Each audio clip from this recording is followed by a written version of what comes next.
bit, yes, Ravi garu. GHMC panchayat ఎన్నికలు పక్కన అయిపోతున్నాయి, ఫలితాలు కూడా వస్తున్నాయి. ఫస్ట్ ఫేజ్ బహుశా ప్రభుత్వం బాగా ఉత్సాహంగా ఉన్నట్టుగా ఉంది.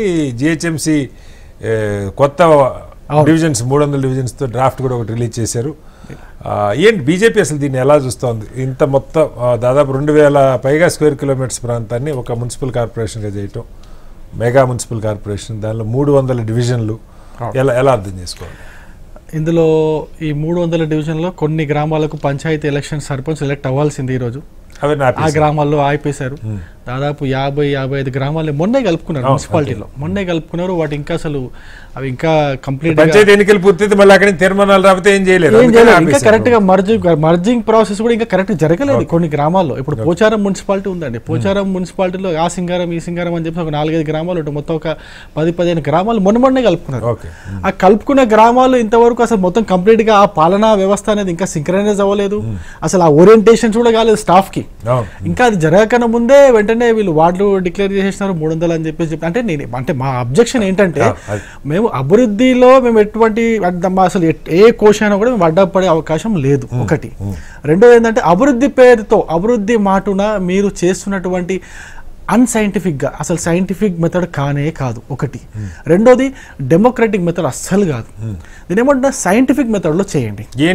నేనేమంటున్నాను సార్, జిహెచ్ఎంసీ ఉంది సార్, జిహెచ్ఎంసీకి అసలు ఆదాయం ఎంత, అప్పులు ఎంత, దాదాపు 6,000 కోట్లు ఎంత అప్పులు ఉన్నాయని చెప్పేసి మనకు తెలుసు. రోజు ₹1,00,00,000 ఎంత అప్పులకే పోతున్నాయి అనేది మనకు తెలుస్తున్న విషయమే. అసలు దానికి ఆదాయమే లేనటువంటి జిహెచ్ఎంసీని ఇప్పుడు ఇన్ని ప్రాంతాలు కలిపితే ఇంకా ఆదాయం పెరుగుతుందా, ఆదాయం తగ్గుతుందా అనే లెక్కలు ఉన్నాయా? నేను అందుకే సైంటిఫిక్ అంటున్నాను. ఇంకో విషయం, హైదరాబాద్ ఇప్పుడు మనం బంజారాహిల్స్లో ఉన్నాం. బంజారాహిల్స్ జూబ్లీహిల్స్ ప్రాంతాల్లో ఉన్నటువంటి ఒక ఇంటి ఓనరు ఎంతైతే ట్యాక్స్ కడతాడో, ఇప్పుడు నేను పోచారం కావచ్చు, జల్పల్లి కావచ్చు, ఇటు పక్క మళ్ళీ పోతే కీసరా, వార్డ్ నెంబర్ 1 కీసరా వైపు కూడా అంతే ట్యాక్స్ కట్టాలంటే ఎంతవరకు కరెక్ట్ అనేది? అదొకటి. ఇక్కడ ఉన్న ఫెసిలిటీస్ ఏంటి, జూబ్లీహిల్స్లో బంజారాహిల్స్లో ఉన్న ఫెసిలిటీస్ ఏంటి, ఇప్పుడు నేను చెప్తున్నటువంటి మున్సిపాలిటీస్లో ఉన్నటువంటి ఫెసిలిటీస్ ఏంటి, ఇప్పుడు జవహర్ ఉన్నది మున్సిపల్ కార్పొరేషన్, అక్కడ ఉన్న ఫెసిలిటీస్ ఏంటి, ఇక్కడ ఉన్న ఫెసిలిటీస్ ఏంటి, అక్కడంతా చెత్త డంపింగ్ సంబంధించిన అక్కడ ఇష్యూ నడుస్తూ ఉంది. ఇంత పెద్ద 300 వార్డులకు సంబంధించిన విభజన అనేది కరెక్ట్గా జరగలేదు అనేది మా యొక్క ఆరోపణ. ఆ సైంటిఫిక్ మెథడ్లో జరిగింటే బాగుంటుందని ఇంకో విషయం చెప్తాను. చిన్న ఎగ్జాంపుల్ చెప్తాను sir.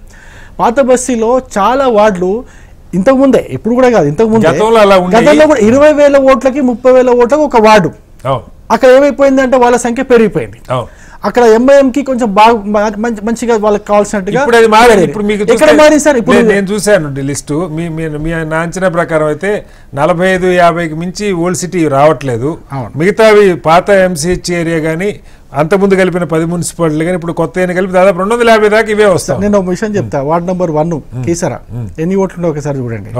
Ward number 8 Pocharam municipality, దాదాపు 7-8 గ్రామాలు పోచారం మున్సిపాలిటీ మొన్ననే కలిసి అని చెప్పిన 60,000 ఓట్లు ఉన్నాయి సార్.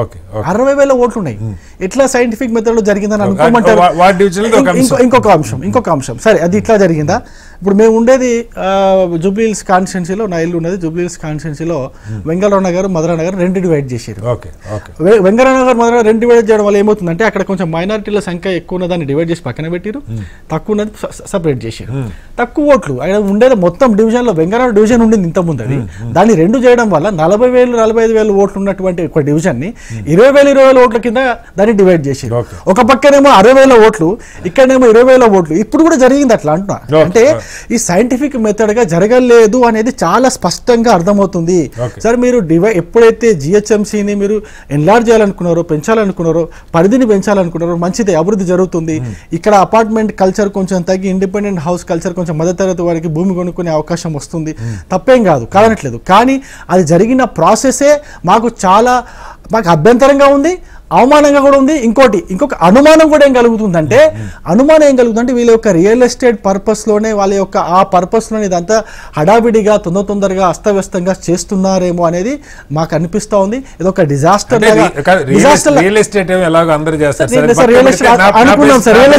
ఏంటంటే మీకు చెప్పండి, ట్యాక్స్ అన్నారు. నాకు తెలిసి కూడా ఇప్పుడు జిహెచ్ఎంసీ పరిధిలో కూడా యూనిఫామ్ గా ఒక ట్యాక్స్ ఉండదు. ఇప్పుడు అక్కడ రెంటల్ ఒక ఇండిపెండెంట్ హౌస్ అనుకోండి, లేదా ఒక అపార్ట్మెంట్ అనుకోండి, అక్కడ రెంటల్ ఎంత వస్తా ఉంది దాన్ని బట్టి ఎంక్వైరీ చేసుకుని ప్రభుత్వం ఒక రేట్ ఇప్పుడు చందానగర్ లో ఉన్న రెంటల్ ఎంత వస్తుందన్న దాన్ని బట్టి జూబ్లీహిల్స్ లో రెంట్ ఒకటిగా చూడరు, ప్రాపర్టీ ట్యాక్స్ లో వేరియేషన్ ఉంటుంది. మరి ఇంకా నేను దాంట్లో ఒక చిన్న ఎగ్జాంపుల్ చెప్తాను సార్. ఇప్పుడు మాకు ఇప్పుడు ఎర్రగడ్డ ఎస్ఆర్ఓ ఉంది సార్. ఎర్రగడ్డ ఎస్ఆర్ఓలో ఏదైతే ఎస్ఆర్ఓ మీకు ఛార్జెస్ ఏదైతే ఉంటాయో, మీకు ట్యాక్సెస్ ఏదైతే ఉంటుందో అక్కడ సేమ్ అది మార్కెట్ వాల్యూ పైన, గవర్నమెంట్ వాల్యూ పైన మీరు ఛార్జ్ చేస్తారు. ఇక్కడ ఎంత ఉంది సార్?